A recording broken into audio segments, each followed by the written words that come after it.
Sud Radio 7 Excellent, Judith Belair. Sur Sud Radio, on vous ouvre grand les portes de l'excellence. Bienvenue dans C'est Excellent.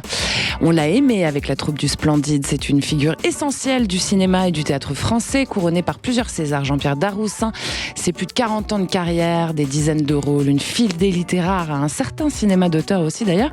Bienvenue Jean-Pierre. Merci. Je vous en prie. Au cinéma, elle a marqué nos esprits. Au théâtre, elle s'impose comme une interprète majeure. Elle est récompensée par plusieurs Molières d'ailleurs. Christine Murillo, c'est une actrice caméléon, impossible à enfermer dans une case. Bienvenue Christine. Mais merci de cet accueil ça vous charmant. fait plaisir à tous les deux. Bon, allez, du coup tous les deux vous êtes réunis sur scène dans la pièce de Jean-Claude Grimbert, Dans le couloir. C'est au théâtre Hébertot, à Paris, dans une mise en scène de Charles Torjman. Et c'est du mercredi au samedi à 19h, le dimanche à 17h30. Alors pour l'avoir vue, cette pièce, j'ai été touchée par l'universalité de son propos. La pièce, elle nous interroge à beaucoup de niveaux. On va en parler évidemment. Deux invités, deux trajectoires, une même exigence. C'est excellent. Sur Sud Radio, bienvenue chez vous. Allez, avant d'en parler Dans le couloir, on écoute un petit extrait. Qu'est-ce que t'as ? Moi, qu'est-ce que tu veux que j'aie? Pourquoi tu fais la tête ? Je fais la tête? Bah oui, tu fais la tête. J'ai chez moi l'homme au masque de fer doublé du mystère de la chambre jaune. Tu as tort de t'inquiéter. Si tu sais quoi lui dire, va lui parler, toi. Oh, je ne sais pas, moi, c'est à toi de trouver les mots. Il t'a toujours écouté, toi. Il y a 45 ans. Oh. Ce qui a été, et rien ni personne ne pourra le changer. Ce qui est que sera, hein, c'est ça, Ah, Christine que Murillo. sera. Allez, je raconte un peu pour nos auditrices, nos auditeurs. Dans le couloir, c'est donc l'histoire d'un couple d'octogénaires dont le quotidien est bouleversé par le retour de leur fils adulte qui est venu vivre chez eux. Il leur adresse jamais la parole. C'est un espace réduit. Hein. La pièce se passe dans un couloir.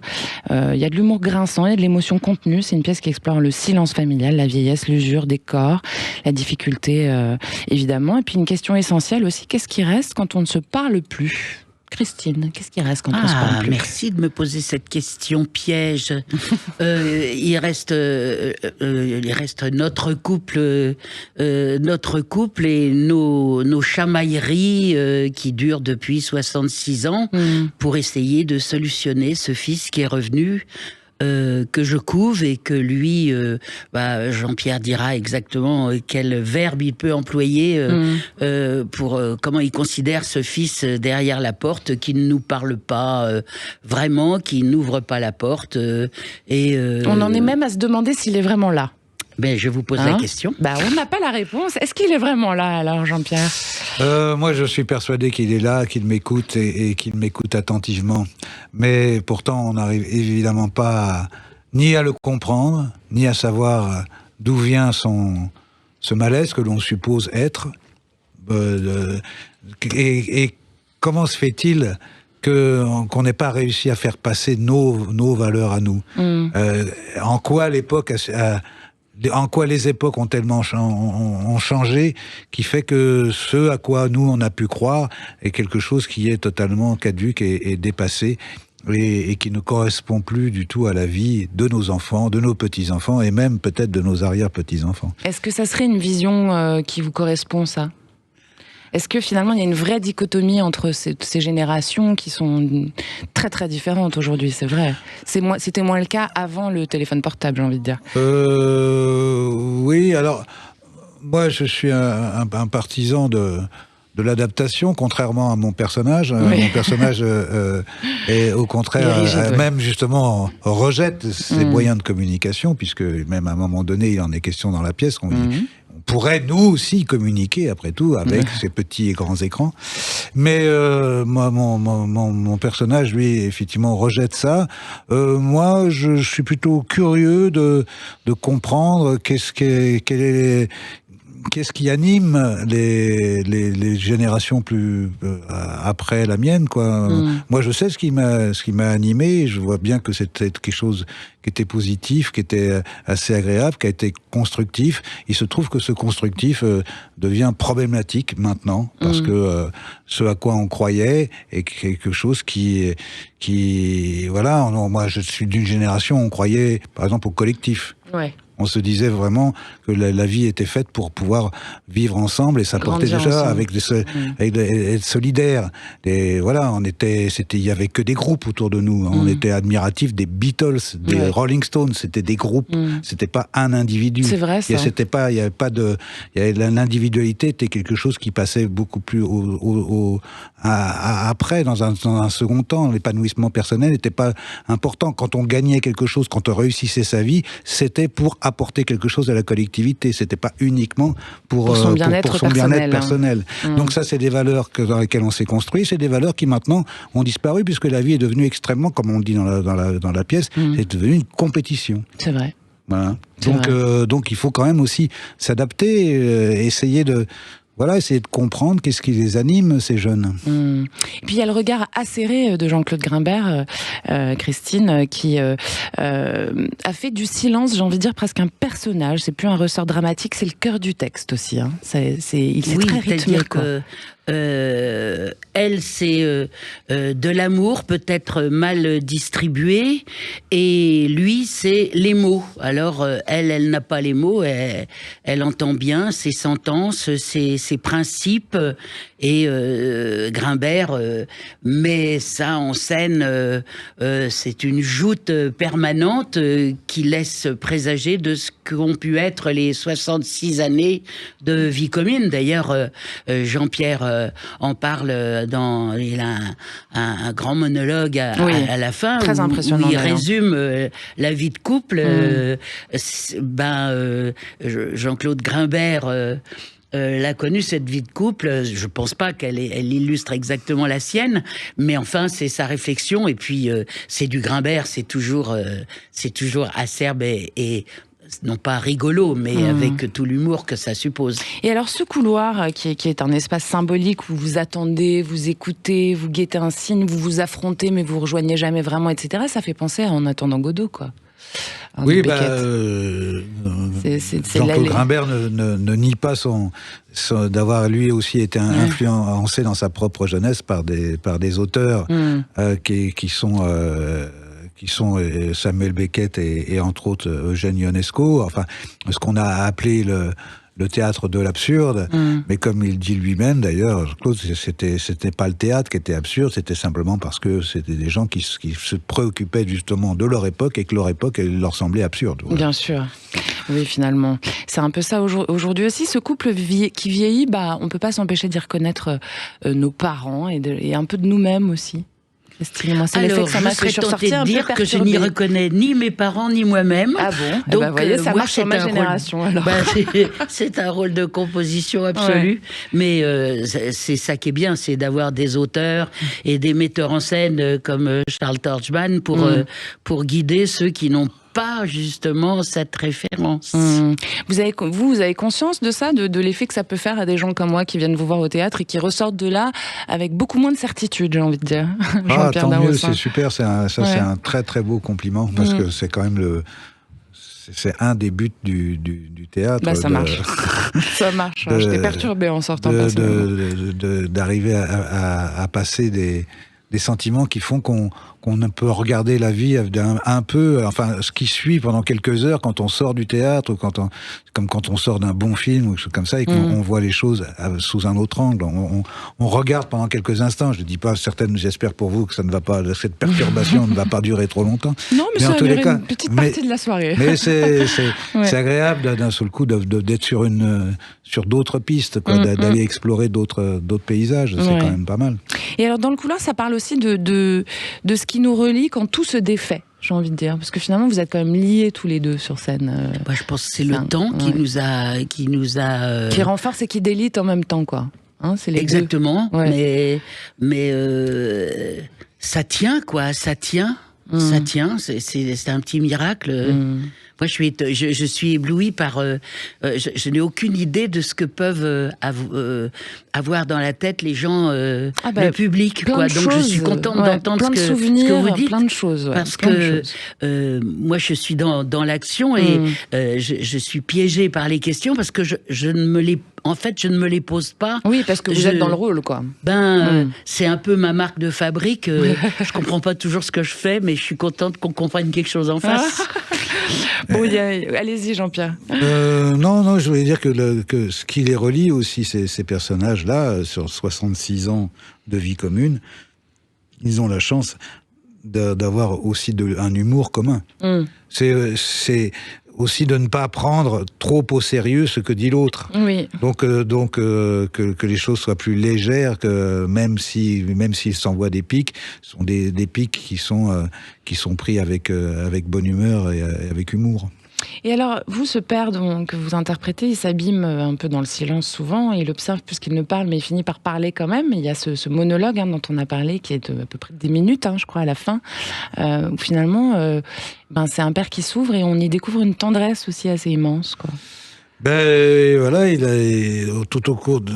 Voilà, c'est quelqu'un qui s'est fabriqué avec cette idée-là qu'il ne fallait pas montrer ses sentiments.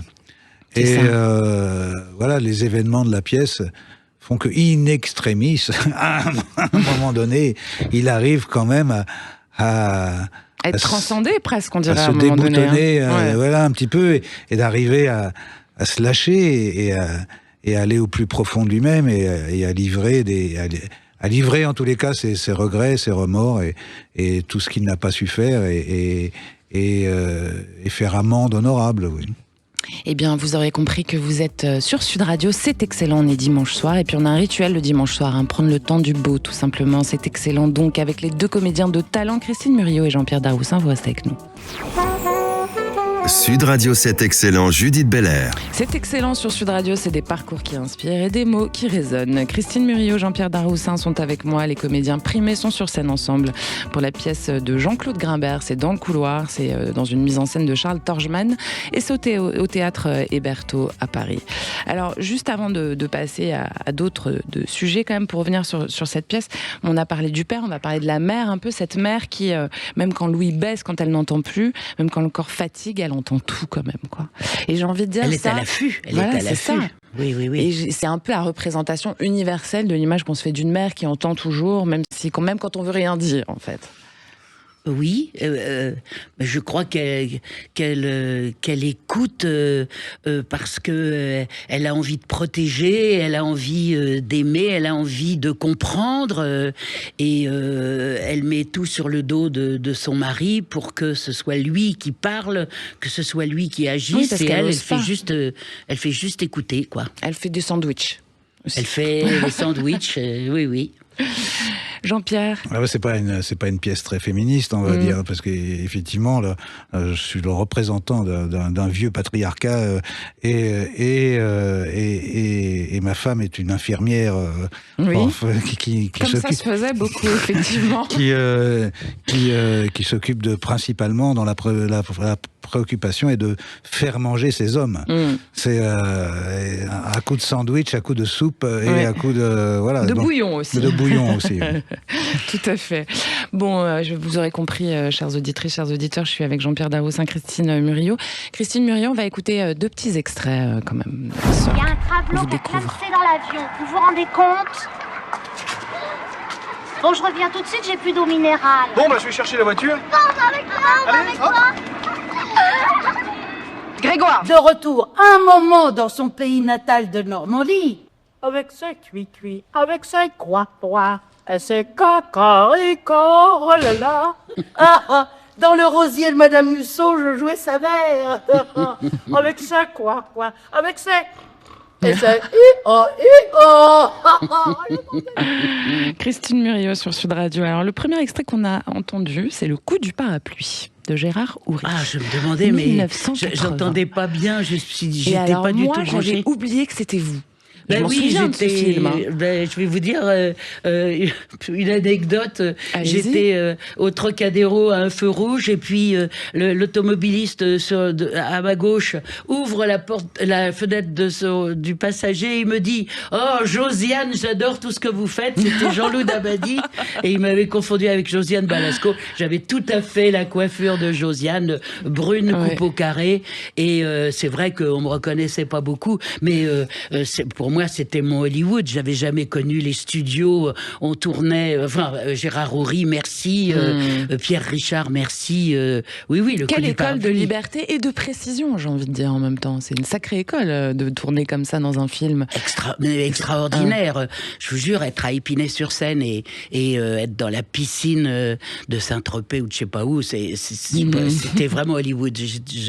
Un souvenir ébloui. Vous avez les yeux qui brillent. Et puis bon, il y a un extrait de Pauline et Carton, je vous avais reçu pour ça, hein, Christine, cette mise en scène de Charles Torgeman qui a été nominé, et puis d'ailleurs qui a eu le Molière, hein, catégorie meilleure seule en scène. Vous êtes seule en scène, vous avez été seule en scène donc pour ce spectacle qui porte la mémoire d'une actrice. Seule en scène, hein, il n'y en aura pas deux. Alors vous n'avez pas envie de recommencer? J'ai envie de recommencer Pauline toujours jusqu'à la fin de mes jours, mais pas une autre. Non, c'est trop cruel. Non, c'est cruel. C'est cruel d'être tout seul, oui. D'accord. Vous vous rendez compte la chance que j'ai Jean-Pierre Daroussin, mais juste après Pauline, ça me réconforte et ça me conforte dans l'idée que c'est mieux d'être plusieurs ou deux. Je comprends, ça m'est arrivé de faire un seul en scène aussi. C'est pas un exercice qui vous plaît non plus. Rimbaud en feu, je détestais saluer tout seul à la fin du spectacle. Vous qui aimez le collectif, effectivement. Oui, non, mais je trouve que c'est des choses à partager d'être sur scène. Ouais. Allez, on écoute les extraits de Jean-Pierre Daroussin maintenant. Je t'en supplie, saute là. Alors là, si ça doit être règlement de compte à Hockey Choral, faudrait peut-être mieux annuler le week-end. Qui sommes-nous devenus? Toi, de toute façon, t'avais rien à droite depuis t'es du pognon. À ce propos, je vous attends de pied ferme parce qu'il y a 2-3 trucs qu'il va falloir m'expliquer. Hey, je vais me faire engueuler. Oui. Tant mieux, se faire engueuler, c'est être vivant et en bonne santé. On n'engueule ni les morts, ni les blessés. Jean-Pierre Daroussin sur Sud Radio. Bon, vous les avez reconnus, les films, Jean-Pierre, j'imagine. Mes meilleurs copains de Jean-Marie Poiré, en 1989. Alors ça, c'est quand même un film qui m'a marqué, moi, je m'en souviens très très bien. Ça raconte une génération d'hommes face à leur rêve abîmé, mais surtout, vous vous imposez dans votre jeu, dans ce film, je trouve, de votre humanité discrète, en fait. Loin de la caricature virile, surtout pas, vous. Hein. Il y a un truc comme ça. C'est très intéressant. C'est vrai que ça n'a pas été souvent mon emploi, la caricature virile. Oui, c'est vrai. Je n'avais pas jamais pensé à ça. C'est vrai que maintenant on s'occupe un peu de ça aussi. Oui, ça. Ça a dû m'arriver quand même de temps en temps de faire un petit peu les. Mais je préfère tant qu'à faire de la caricature virile, autant faire des personnages qui sont pas peu fiers de leur caricature virile, ce qui les rend un petit peu plus ridicules. Oui, autant forcer le trait, quoi. Voilà. Bon, et puis il y a le Bureau des légendes, évidemment, hein, la fameuse scène finale de la saison 3, épisode 7. Donc vous incarnez Henri Duflo, hein, c'est un personnage clé, le patron de la division Action de la DGSE. Ça, c'est une série qui a changé la vie de beaucoup de gens, beaucoup de spectateurs français qui ont suivi cette série, moi compris, avec la soif de savoir ce qui allait se passer. Hein, ça nous a tous marqués. Ça nous a fait comprendre un certain nombre de choses, parce qu'il paraît que c'est très proche du vrai fonctionnement de la DGSE, sur comment ça fonctionne. Et vous, ça a changé quelque chose dans votre vie, quand même, Jean-Pierre? Oui, déjà, le succès international, quand même, parce que c'est une série qui a été vendue, je crois, dans plus de 70 pays, qui a été reprise aussi. Même aux États-Unis, quand ça passait, c'était en tête du streaming pendant une semaine, 15 jours. Donc, ça a eu un impact. En Russie, il paraît que c'était extrêmement regardé également. Et donc, oui, ça a un impact. Ça m'est arrivé on vous appelle Henri Duflo dans la rue Non, mais par exemple, moi, je vais très souvent en Suède parce que ma femme est à moitié suédoise et on y va tout le temps. Bon, et d'un seul coup, quand il y a eu quand The Bureau est sorti en Suède, je me faisais reconnaître dans les tramways, quoi, à Göteborg ou à Stockholm, quoi. Donc c'était bizarre pour moi d'avoir des Suédois qui me reconnaissent. Alors une question pour tous les deux, puisque vous êtes en scène tous les soirs, hein, on l'a dit ensemble. Qu'est-ce qui vous touche encore Qu'est-ce qui vous touche le plus, en fait, quand vous regardez le travail de l'autre, l'un et l'autre sur scène, Christine Murillo? Qu'est-ce qui vous touche le plus dans votre je crois que c'est pas sur scène, c'est pendant les répétitions où c'est quand même d'avoir décelé de la confiance arrête-moi si je me trompe, mais d'avoir saisi la confiance du partenaire, ça donne des ailes, si tant est que je puisse les atteindre, ces ailes, mais franchement, c'est le regard, et la confiance dans ce qui peut arriver, et même dans ce qui est tout à fait mauvais sur le moment, mais qui est en devenir, qui m'a le plus touché, oui, surtout sortant d'un monologue. Surtout de votre seule en scène, ouais. Oui, vraiment, je suis bien tombé, quoi. Jean-Pierre, qu'est-ce qui vous touche, c'est Christine? Eh ben, d'abord, ça arrive de plus en plus, parce que c'est vrai que quand on répète, en plus là, sur ce spectacle-là, c'était des répétitions assez rapides, assez courtes. Enfin, on a manqué un petit peu de temps. Un peu plus vaguement, un peu plus de 3 semaines, mais même pas. Ah oui, c'est pas moins. Genre 23 ou 24 jours. Ah oui, c'est ça, oui. Enfin, oui, ce qui fait un peu plus de 3 semaines. Oui, c'est un peu plus de 3 semaines, pardon. Accepte mes excuses.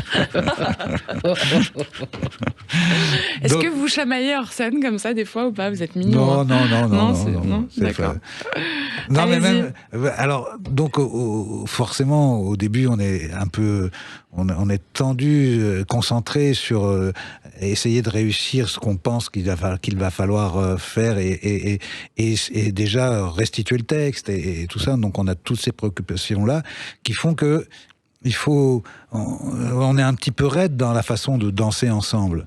Moi, j'appelle ça danser ensemble, c'est-à-dire d'appréhender le pas, d'appréhender le regard, un geste de son partenaire et essayer de répondre et de trouver un accord, quoi, de trouver cet accord. Donc là, on est un petit peu tendu, mais je vois que petit à petit, tous les soirs, on commence à se regarder vraiment.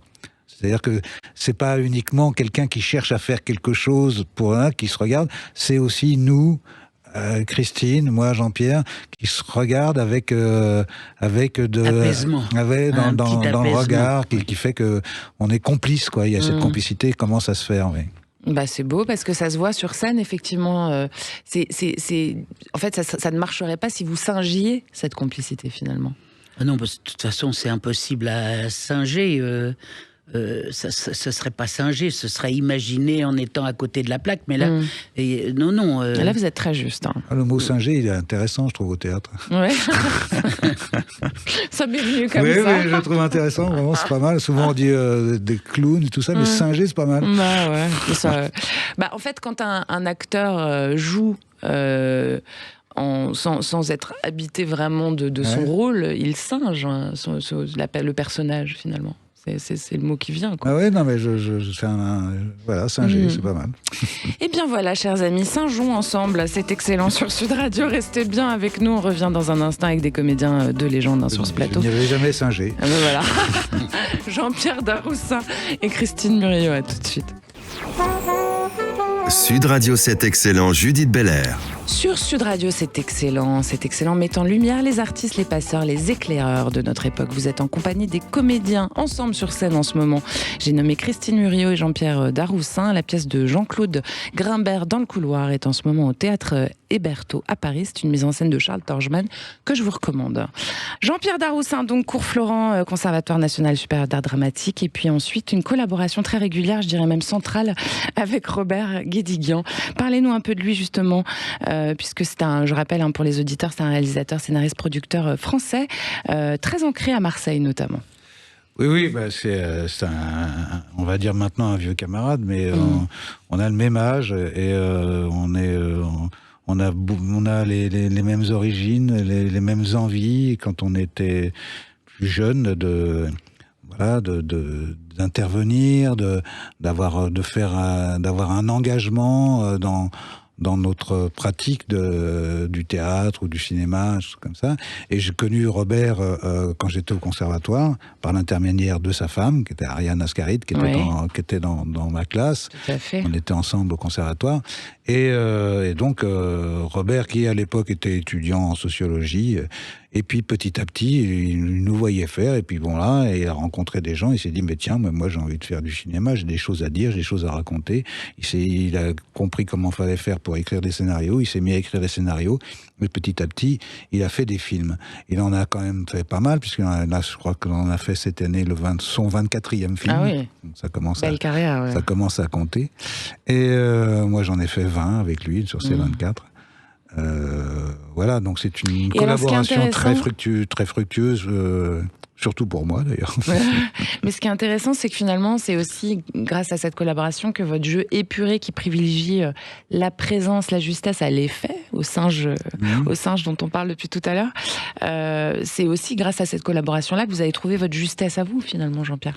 Oui, alors c'est quand même à travers des tas d'expériences différentes, parce que j'ai eu la chance de travailler à peu près tout le temps, de travailler avec différents metteurs en scène, et de travailler avec aussi, en sortant du conservatoire, avec une troupe qui s'appelle Théâtre du Chapeau Rouge, avec Catherine Fro, avec Pierre Pradinas, tout ça, où on explorait, là justement, beaucoup plus des styles plus clownesques, plus grotesques. On allait chercher dans ce domaine-là. Dans le registre burlesque, ouais. Moi, je cherche toujours, quand j'aborde un spectacle, d'abord, la première chose que je regarde, c'est ça va être quoi comme style de jeu, quoi. C'est ça, parce que voilà, on peut aller dans du réalisme, on peut aller dans quelque chose de plus grossier, de plus caricatural aussi. Enfin, je sais pas, il y a plein de styles qui sont très intéressants pour faire passer un texte. Bien sûr. Et alors vous, Christine Murillo, d'abord c'est la comédie française quand même. Ça, c'est pas rien dans votre parcours. La comédie française et en même temps le premier film avec Colline Serrault. C'est d'ailleurs à cause de Colline, grâce à Colline, pas à cause de Colline, que je suis rentrée au Français un tout petit peu plus tard que prévu. D'accord. Mais donc les deux le film en question, c'est quoi? C'est 1977. C'est pourquoi pas 1977. Ouais, c'est ça. Inoubliable. Magnifique. Et vous parliez de la communication avec les gens. Moi, je ne savais pas. Pourquoi pas? C'est l'histoire de deux garçons et une fille qui vivent ensemble et qui vont finir à 4 avec une deuxième fille. Et on a répété avec Colline comme au théâtre, parce que Colline, elle vient du théâtre. Ouais. Et moi, j'ai tourné ça dans l'innocence la plus totale. Et puis, c'est seulement une fois que le film est sorti qu'une dame, je la vois encore, qui m'a arrêtée dans les colonnes de Buren, à côté du Français, qui m'a prise dans ses bras en me disant « c'est ma vie ». Et j'ai compris que de parler de deux hommes qui vivaient ensemble.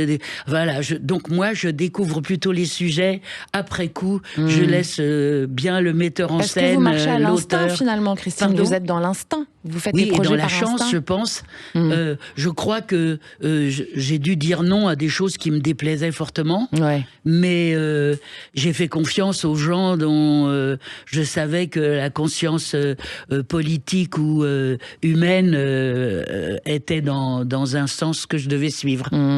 Finalement, il y a aussi une autre chose qui vous lie totalement, c'est tous les deux, c'est votre rapport au texte, quoi, à l'amour des mots, en fait. Hein. On peut pas être comédien et déclamer si on n'a pas un vrai bonheur à dire ces mots-là. Ah oui, à dire et à les ressentir, et à ressentir tous les sens différents que chaque mot peut recouvrir. Et comment on les associe et comment trouver toutes ces... c'est notre palette. C'est nos couleurs, ce sont les mots. Hein, c'est ça notre... Voilà, c'est notre alphabet, c'est notre façon de s'exprimer, c'est à travers évidemment aussi les silences. Souvent, les acteurs... Du silence n'est la parole. Oui, du silence n'est la parole, mais aussi le silence permet parfois d'éclairer le sens des mots.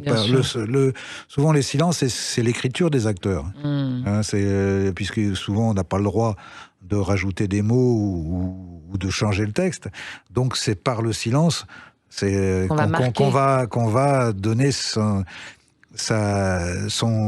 patte à ces mots-là. Donc, les mots, évidemment, c'est la matière première. C'est ça qu'il faut pétrir et qu'il faut mâcher. On dit tout le temps mâcher son texte. C'est votre pâte à modeler à vous aussi, Christine? Oui, dès qu'on parle d'un texte, moi je vois encore Michel Bouquet avec qui j'ai joué Tartuffe dans sa loge. tous les jours, il regardait avant de jouer, il relisait Tartuffe.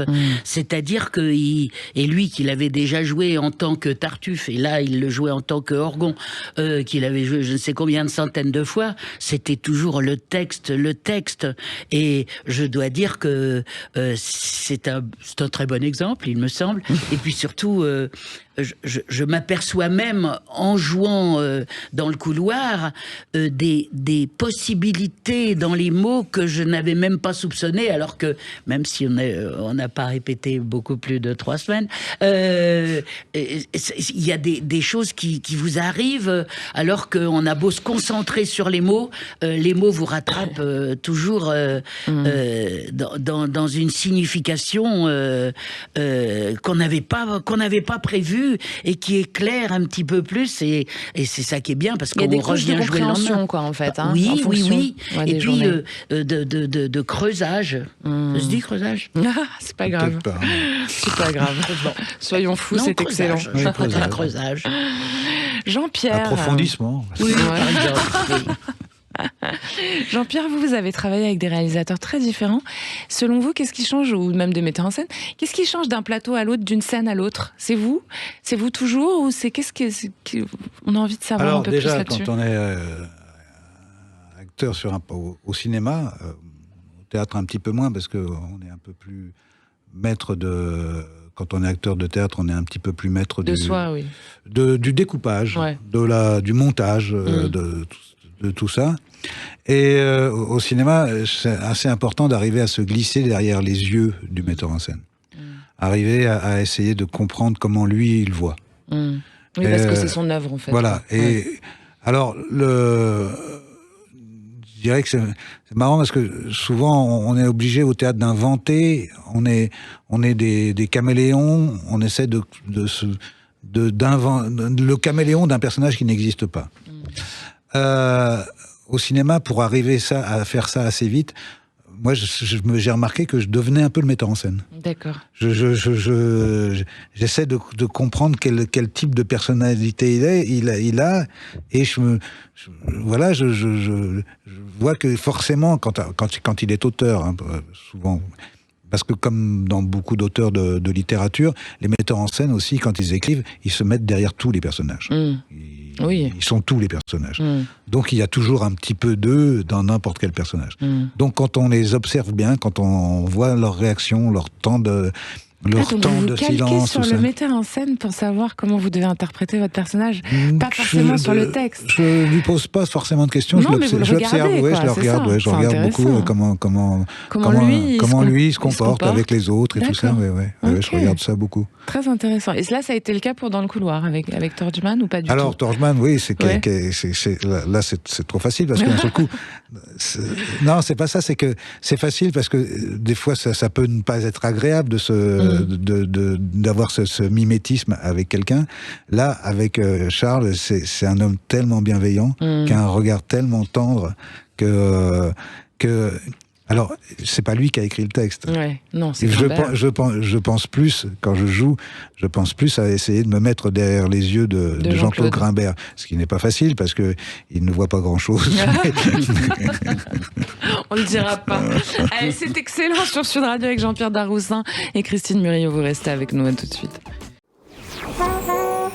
Sud Radio 7 excellent, Judith Belair. Bienvenue à celles et ceux qui nous rejoignent. Vous êtes sur Sud Radio, il est 19h bien passé, et vous êtes dans cet excellent avec moi ce soir, Christine Murillo et Jean-Pierre Daroussin, à l'affiche de Dans le couloir au théâtre Hébertot à Paris. C'est une pièce de Jean-Claude Grimbert dans une mise en scène de Charles Torgman. Alors, Christine Murillo, je vais vous poser un peu le même style de question que je viens de poser à Jean-Pierre. Qu'est-ce que la scène de théâtre apporte que la caméra n'apporte pas pour vous? Parce que vous êtes quand même une vraie comédienne de théâtre. J'ai quand même beaucoup moins d'expérience cinématographique. Qu'est-ce que ça m'apporte? Le public déjà, peut-être? L'énergie des gens Bien sûr que je vous aime, mais pour moi, ce sont les répétitions. Ouais. C'est ce qui se passe entre metteurs en scène et partenaires. Ouais. Bon, moi, j'ai commencé au Français sous la direction de Jean-Paul Roussillon, qui était un maître de direction d'acteurs. Alors, c'était la découverte franchement du génie. Après, j'étais souvent employée comme soubrette, ce qui n'était pas forcément ce que j'avais envie de... Mais bon, je les ai joués avec bonheur. Mais quand Jean-Pierre Vincent m'a proposé de jouer Marie dans Les Corbeaux de Beck, tout d'un coup de jouer du mélodrame, mais je saurais pas mettre un mot sur ce que ça m'apporte, mais... je précise pour ceux qui ne vous voient pas qu'à chaque fois que vous parlez de ça, vous fermez les yeux et après quand vous les ouvrez, ils brillent. Hein. On vous sent habité, parce que vous dites. Je suis très habité, mais non, franchement, j'ai besoin de me concentrer pour pas perdre le fil de ma phrase. Surtout, je suis un poisson rouge. Mais bon, Jean-Pierre Vincent, ça a déclenché quelque chose. Et Alain Françon aussi, qui juste avant m'avait engagé pour une pièce au Petit Odéon. Et c'est tellement agréable de voir des metteurs en scène vous réemployer. Alain Françon, j'ai fait plusieurs pièces avec lui. Charles Torgman, n'en parlons même pas. Bah oui. C'est ce qu'a dit Jean-Pierre. Il est bienveillant et surtout il est lunaire. Moi qui suis extrêmement pragmatique et logique, si bien que je prends tous les fils qui m'apportent pour essayer de me changer. Donc, qu'est-ce que ça m'apporte ? Ça m'apporte de ne pas être moi, quoi. D'accord. Je dirais. Ok. Voilà. Parce qu'en fait, c'est la même chose au cinéma. Vous n'êtes pas vous-même quand vous êtes au cinéma. D'abord, c'est plus restreint. Ouais. J'ai joué des rôles assez conséquents il y a X années. Vous n'étiez même pas né. Et quand je dis ça, c'est vrai. C'est horrible, mais c'est vrai. Mais maintenant, c'est des participations plus petites. Alors forcément, je n'ai pas l'occasion de vous plonger dans un rôle de la manière. Ah non, je travaille comme une bête. Et à mon avis, tout ce que les gens trouvent bien chez moi, c'est ce qui m'échappe. Donc finalement, ça rejoint à peu près... ça rejoint sans rejoindre, mais je travaille au théâtre et je laisse venir au cinéma. Voilà. C'est très joliment dit. Oh, oui. Alors, c'est l'heure du portrait chinois. Mon Dieu. Il y a un portrait chinois à la fin de cette émission. Est-ce que vous êtes prêts à répondre sans trop réfléchir l'un et l'autre ? Oui. Jean-Pierre, on commence avec vous. Bon. Si vous étiez un rôle que vous n'avez pas joué ? Alceste. D'accord. Pour quelle raison ? Parce que, alors... Peut-être une petite remise en contexte pour les auditeurs, peut-être, quand même. Alors, Alceste, c'est le personnage du misanthrope. Oui. C'est celui qui fuit dans un désert les êtres humains. Non pas que j'ai cette tendance-là dans la vie. Non, mais alors je dis ça parce que voilà, j'ai répondu ça. Vous m'avez dit de pas réfléchir. Ouais. C'est le premier qui est venu. Je l'ai joué parce que c'est la scène dans laquelle je rentrais au conservatoire. Mais justement. Vous n'avez pas poussé le truc. J'ai pas poussé le truc. Voilà, c'était uniquement ma scène d'entrée au concours du conservatoire. Et encore. Comme je passais cette scène-là, entre les deux tours, Marcel Bluval était venu me voir dans un café parce qu'il me disait « J'ai envie de t'avoir dans ma classe, mais si tu passes Alceste au second tour, ils ne te prendront pas car c'est pas ton emploi. » Ok, d'accord. Donc j'avais changé de scène pour le second tour. Voilà. Mais donc du coup, je reste sur une frustration sur le misanthrope. Bon, on lance un appel au cas où. Christine Muriot, si vous étiez un personnage de théâtre. Ah, c'est dommage, parce que j'avais immédiatement, sans réfléchir, le cinéma. Je vous le dis quand même, parce que vous ne me demandez pas. C'est ridicule, mais même au conservatoire, je le disais, c'était Miracle en Alabama. C'était, mais pas la gouvernante. Ah non, pas la gouvernante, je veux pas. La petite fille. Alors là, donc j'avais déjà pas l'âge au conservatoire. Et alors, un personnage au théâtre, alors franchement, c'est même pas de la coquetterie, c'est, les gens ont beaucoup plus d'imagination que moi. Je n'ai aucun regret d'aucun qui est passé, c'est le prochain. D'accord, bah, c'est bien ça. Oui. Une bonne réponse. Jean-Pierre, si vous étiez un combat.